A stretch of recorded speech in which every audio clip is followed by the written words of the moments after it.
All right, so we're gonna jing it.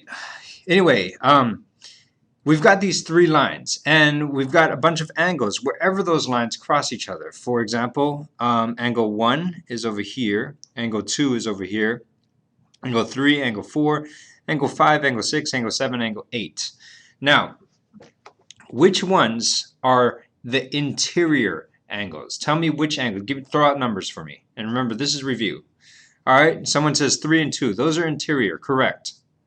All right, someone says 7 and 6. Yes, those are on the inside of these angles. Now, I didn't ask you which ones are the interior angles. What I really want to know are which ones are the alternate interior angles. So we've established that 3, 2, 7, and 6 are interior angles. Which one are the alternate interior angles? Okay, someone's saying 6 and 3. That's because 6 and 3 are both interior angles and they're diagonal to each other. All right, so a bunch of you are also saying 2 and 7. It's because 2 and 7 are also interior angles. They're diagonal to each other. Does that kind of make sense? Remember, this is review. We good? All right, cool. Now, let's talk about the alternate exterior angles. Actually, before we talk about that, let's talk about which ones are the exterior angles. And I think Sky actually mentioned it earlier. 1, 5, 4, and 8. Okay, so the angles on the outsides is 1, 5, 4, and 8. Now, we want the alternate exterior angles. Which ones would you say those are? 1 and 8, Dawson throws out there. And actually, absolutely right, Dawson. 1 is on this side and 8 is on that side. They're kind of diagonal to each other. All right, 5 and 4. That's the next one. Alexandra throws that out there. Great. 4 and 5, Gia. And actually, 5 and 4 is the same as 4 and 5 in this case, because all I'm looking for is a pair of angles. And yes, they are diagonal to each other. Okay? All right. Now, the last types of angles is the corresponding angles. Now, before you throw out answers out there, I want to talk to you real quickly because some of you might have missed last class, which is what we talked about, where we talked about all of these things. But look at this group of angles, 1, 2, 5, and 6.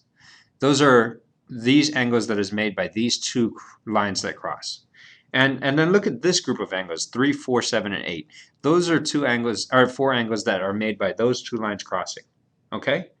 Now, I'm going to ask the question right now actually is, what are two corresponding angles? There's a bunch of them. What are two corresponding angles?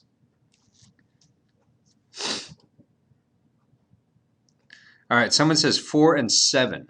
That is actually, those are what we called vertical angles last time. So that is not correct. Someone says 3 and 4. Nope, that's not one either. 1 and 5? Nope, nope. Okay, so check this out. Remember I told you to look at this group here, right? And then this group here. Now, which angle is in the upper left-hand corner of this group? Okay. Which angle is on the upper left-hand corner of this group? Good.